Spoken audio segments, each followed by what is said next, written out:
Hey, everybody, it's Natalie B. McKenzie with The Whole Woman, and welcome to this week's episode of Living Life Authentically with yours truly. I don't know about you, but it's been a great weekend. The weather's been crazy, but what are you going to do? Speaking of weather, what happened in Turkey, northern Syria? I think we lost over 1,300 people in that very, very devastating earthquake. And then I saw on the news this morning that we had a 3.6 earthquake in New Jersey. Uh, I don't know. We're going to pray for the people in Turkey and northern Syria that have been impacted by this devastating earthquake. In the meantime, I'm going to ask you all to just stay safe. We've had enough bad news for 2023 to take us around, but there's still good things happening and there's still hope. And we're going to continue to give kindness and be loving to one another. I think that will help us get through. In the meantime, we have an amazing guest today. Ladies and gentlemen, talk about a trailblazer. Welcome to African American History Month, better yet known as Black History Month. I actually like that better because it's just the fact. Speaking of history and Black history, we're making history right here today, and we're talking to a history maker. Ladies and gentlemen, our guest is the first African American female vascular surgeon to be certified by the American Board of Surgery. That's right, here in America. She has over 25, 30 years experience surgically, and she is quite a caregiver, a loving person. It's Heart Health Month. So what do you know? She's a cardiovascular surgeon. I think that's quite apropos. And a vascular surgeon is definitely someone you want to talk to about how the blood is flowing in your body. So it's Heart Health Month. Get it? Ha ha ha. How's your heart doing? Well, we're making history, and our guest today comes to us, ladies and gentlemen, from Lenox Hill Hospital. She was also with Mount Sinai, formerly St. Luke, and she has not bounced around. As a matter of fact, she really, as they say, cut her teeth and her chops and really grew up at the Englewood Hospital in Englewood, New Jersey. Without further ado, ladies and gentlemen, help me welcome today's guest, Dr. Donna Mendes. Hi there, Natalie, and thank you so very much for having me. Well, I'll just say one thing: I'm not a cardiovascular surgeon. I'm a peripheral vascular surgeon, and I do everything. I operate on all the arteries and veins in the body, except for in the brain and the heart. So that's what a peripheral vascular surgeon does. And again, thank you so much for having me. and thank you for the correction. When I said cardiovascular, I caught myself. I'm like, ooh, I think I just made a mistake, but she'll correct me. So thank you for so lovingly setting the record straight. And we do want the patients to get it right. So, Dr. Donna, it's Heart Health Month.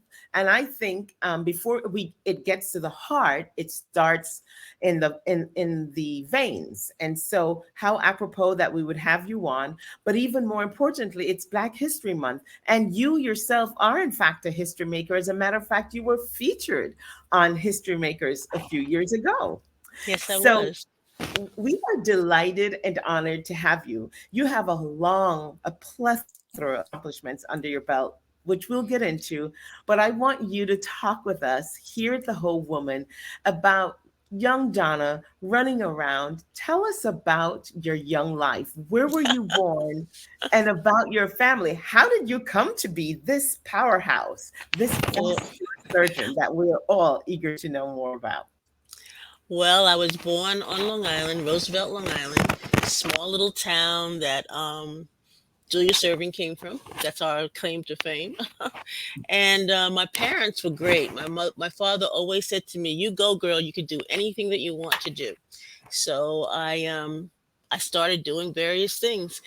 He never really stopped. He always said, "Donna, whatever you want to do." So when I came home and said, "I'm going to be a surgeon," he said, "Oh, you go, girl." So I Oh, said, "Oh, okay." So then when I said I wanted to be a vascular surgeon, he said, "You go, girl." So I figured I better stop saying things to him because he kept on telling me that I could do it. So I was really lucky to have them, my mom and dad, as people who pushed me very, very well. And so I went to Catholic school from kindergarten to 12th grade. And then my father said to me, well, if you don't go away to college, I'll get you a car. So with Oh, that, he was able to convince me to stay home, and I went to Hofstra University.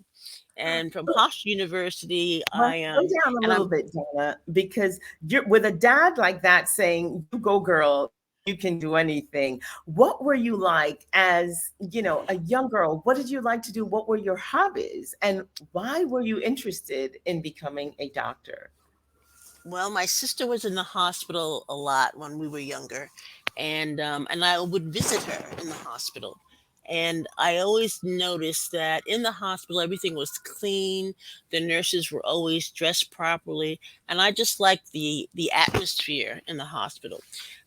So that's what really started me with my visiting my sister often, and then she got well, and I was really thrilled with that. So that's when I started thinking about possibly becoming working in the medical field.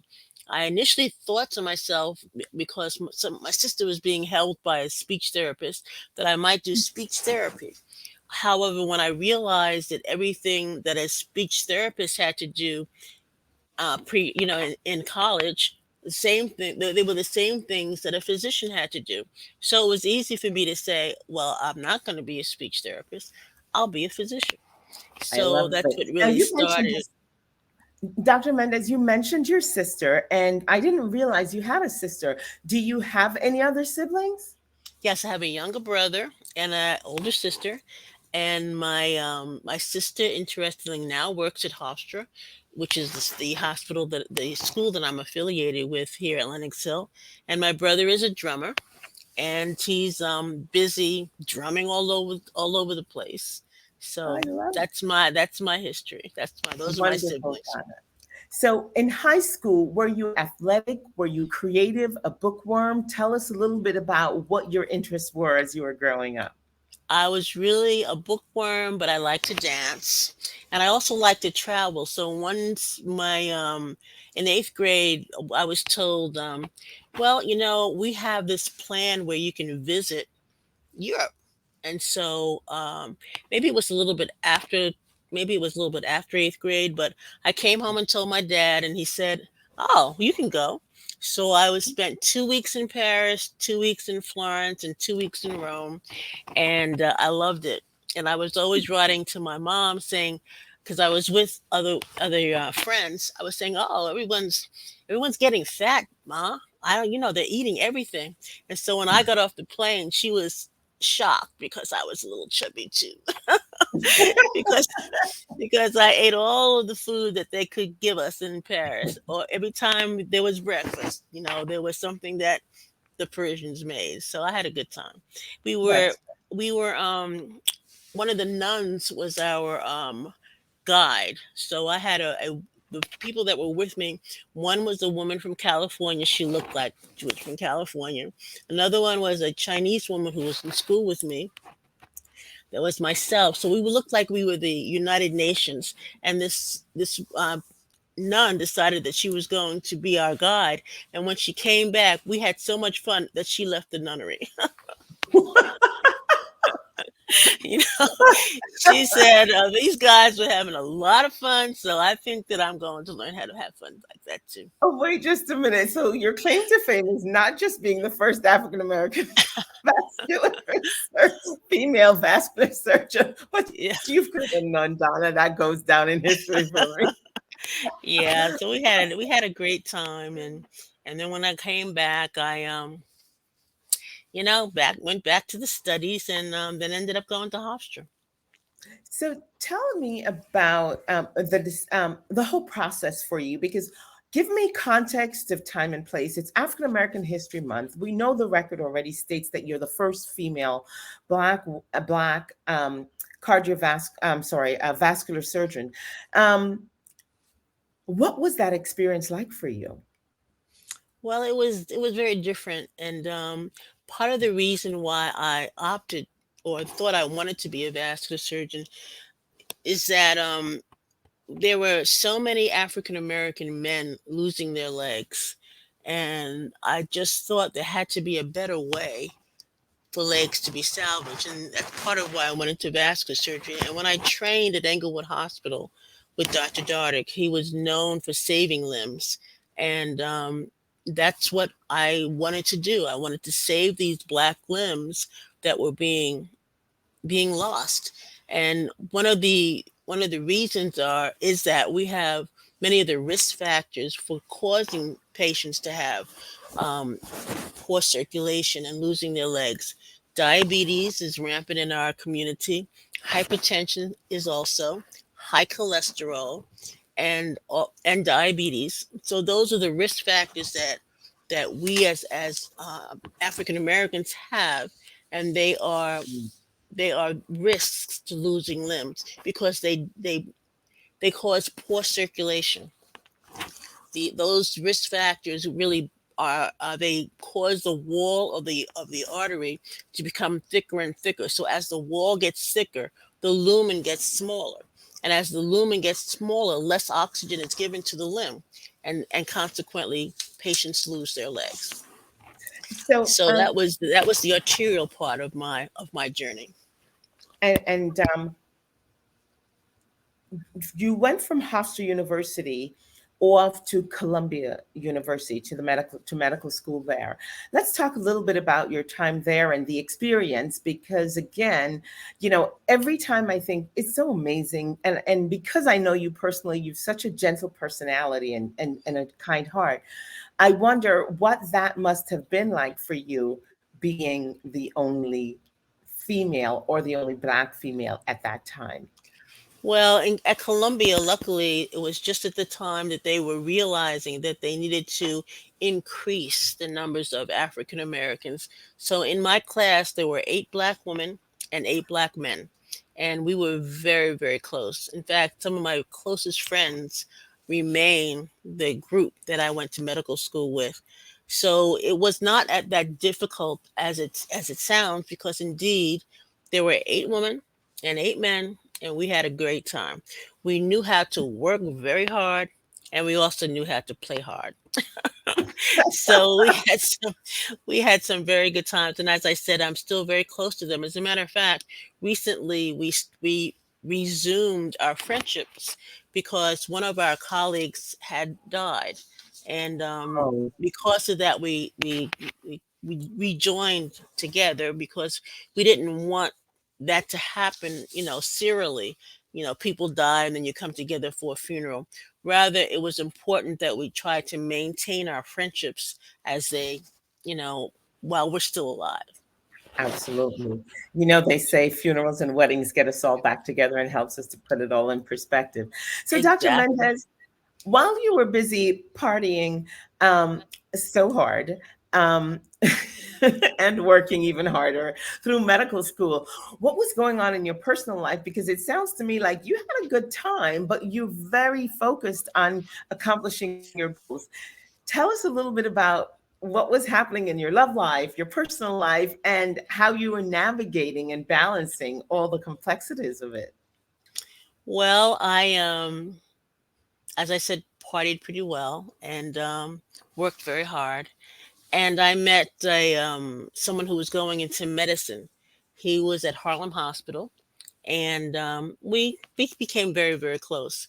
Unfortunately, when you go into medicine at the time, you have 3 years to do your training, and when you went to go into surgery, there were 5 years to do your training. So when he was finished with his training, it was time for him to have a good time, and clearly I could not. So we broke up. However, prior to that, he had introduced me to one of his friends who he thought was doing very well. He was a bond trader. And I said, "Oh, really?" So he introduced me to him, and that's who I married. So wait, so you married you married the friend of the boyfriend who wanted to play while you still had to work. Right, exactly. I So love it's I not right away, but it was an eventual thing. It was an I eventual love thing. Well, So, it's you all know, about being pointed in the right direction. exactly. That's all he had to do. And interestingly, when I had to study for my boards, I had to tell the man that eventually became my husband that, sorry, I really can't hang out with you for the next 6 weeks, whatever it was. And I'll call you when I'm ready. So after I passed the boards, I gave him a call and we started hanging out. Oh, that's awesome. How long ago was this? How long ago was Well, this? that was a long time ago. We've been married for 33 years. That's phenomenal. Yeah, Wonderful. yeah. So let's talk about the trajectory of your career, Dr. Mendez. Tell us about how you went ahead with having such a groundbreaking and last breaking career. I remember meeting you some 30 years ago, 28 years ago. And when I met you, it was, oh my God, it's the Dr. Donna Mendez. Well, I must say that it was impressive to say that I was a vascular surgeon, but I was very, very, very down to earth, and I enjoyed meeting a lot of people. I must say that there were times that I was asked to do things that were a little different. I got a call from a nephrologist in Bermuda at the time, and he told me that this was when I was in practice. He told me that there were a lot of people in Bermuda that needed to have help with that required vascular help. And so I said, "Oh, really?" So he told me that maybe you could come down once a month. And I said, "Oh, really?" So how, I said, "Oh, how much?" I mean, he said, "How much should we pay you?" And I said, I had not a clue. So a friend of mine who was in business at the time, I called him and I said, I don't know what to tell them. So you know this person, but I won't mention his name. He gave me a really good figure. And so I called the nephrologist back with my eyes closed, hand over my eyes, and I told him. And he said, Oh, we can do that.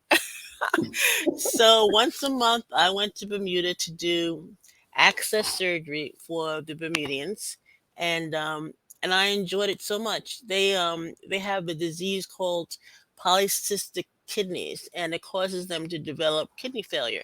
So they require dialysis, and so I became very friendly with a lot of a lot of the patients, and enjoyed myself in the interim. And how many years did you do that, Dr. Mendez? Because I remember we would pass each other on several of the Yes, we flights passed in each and other out. in the airport. I think I did it for about 4 years. It was Yeah. great, and then the Leahy Clinic um, Mhm.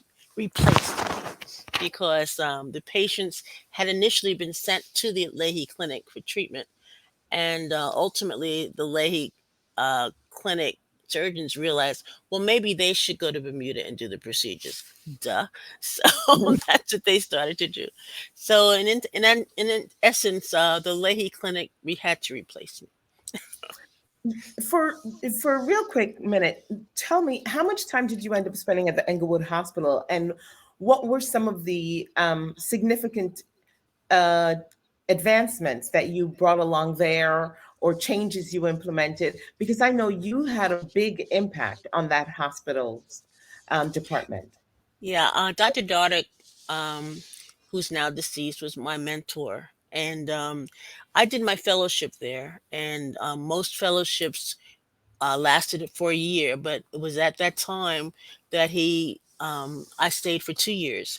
It was interesting because he had initially asked me to join the department, but his colleagues, the other three men in his group, thought that it was preferable not to have me join them, and that was unfortunate because I really would have liked to have stayed in Englewood.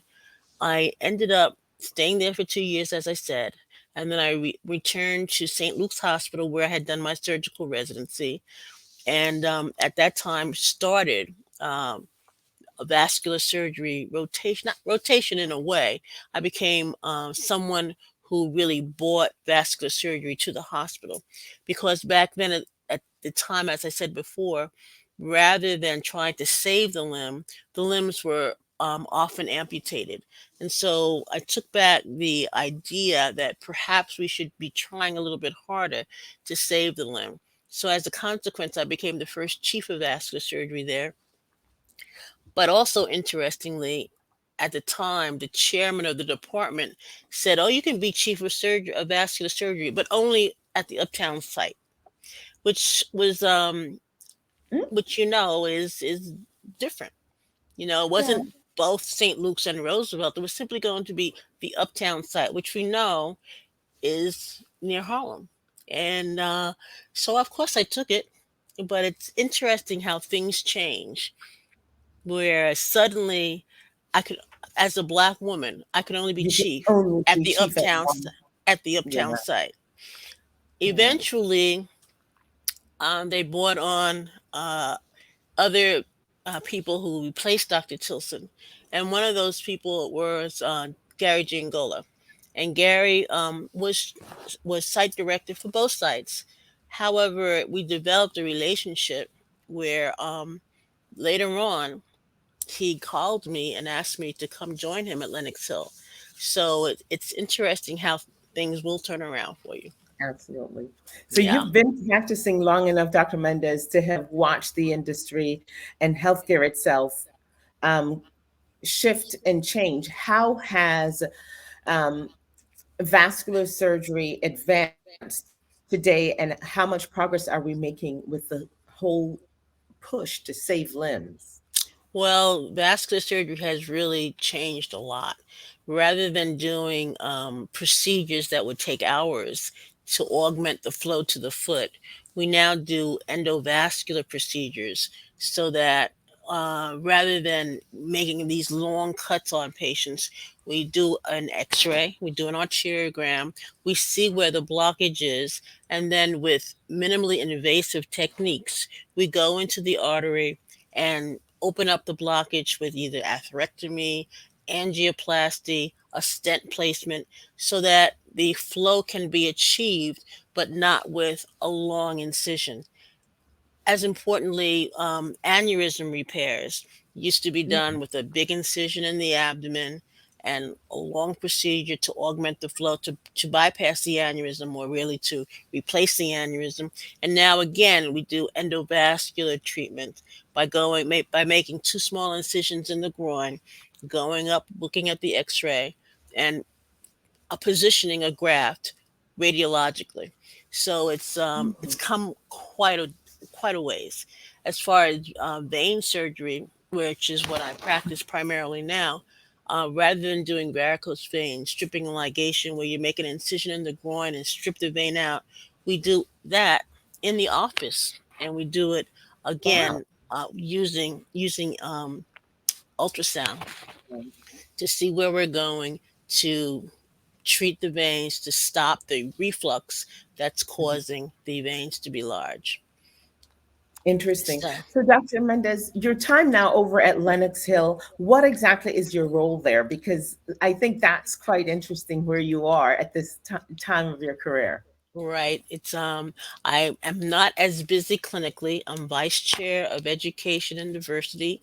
And by doing that, I really work with the residents to ensure that health equity is real. And in this hospital, we treat, we're on the Upper East Side in Manhattan, but we treat such a diverse population, and it's really exciting to be involved in their care, both for, well, my chair does carotid surgery, so he takes care of the arteries in the neck, and one of my colleagues takes care of the aneurysms primarily, and I'm basically now, and the as my career winds down, I'm taking care of the things that are less uh, aggressive by taking care of the veins of the lower extremities and by teaching and mentoring the residents.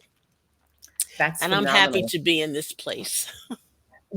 Donna, I think it's so important, Dr. Mendez, excuse me, because the impact and the experience you've had would often sometimes get lost, but to know that you're still in the trenches and impacting the lives of new physicians coming along. We know that the spirit of which you provide care, the detail to which you do it, and the expertise that you bring will continue on. Well, Dr. Mendes, for that reason, and for you being the very first African American woman to be board certified as a vascular surgeon in these great United States of America, you are one of three honorees at this year's the Whole Woman's Women Honoring Women that takes place on March 26th at the Capitol Grill. So, congratulations to you. Thank you for your many years of service. Thank you for being such a kind and gentle spirit in all things. And there you have it, ladies and gentlemen. Dr. Donna Mendes is one of three of our honorees for this year's Women Honoring Women. And what do you know? We are also being joined by Balpreet Grul Verk and Dr. Valpreet. You know, all three women are doctors, lest we mess that up. But all three women are physicians, and she is over at the Robert Wood Johnson Hospital. And Dr. Balpreet Verk is a community liaison in the healthcare space. So, as you know, here at The Whole Woman, we care a lot about what's happening in healthcare and education. And of course, that's what the women are experts at. Our third honoree, drum roll, ladies and gentlemen, make some noise. Yes, yes, yes, is none other than Dr. Glenda Baskin Glover. Yes, you heard it right. You heard it first. She is the president of Tennessee State University. And boy, what do you know? The Tennessee State University band just won a Grammy last night. Whoa. So not only is she one of two females in the entire country to hold the titles of PhD, JD, and CPA, but she is also a college president with a Grammy sitting on her desk. So those are our three honorees, ladies and gentlemen, and tickets are available right now. Partnership opportunities are available, ambassadorship, and how could I forget? Dr. Baskin Glover, Dr. Glenda Glover, is also the most immediate past president of Alpha Kappa Alpha Sorority Incorporated. And I know the AKAs are coming out to support her. I know the links are coming out to support you, Donna. And I know the Bergen County community is coming out to support and celebrate Dr. Balpreet Grulverk. Congratulations. Thank you so much for joining us. And ladies and gentlemen, we are so delighted that you decided to share your time with us today. I'm Natalie B. Thank you. McKenzie, and I'm the Whole Woman. I wish you enough life to live, enough joy to give, enough love to share. I wish you enough. Happy Black History Month. Bye bye.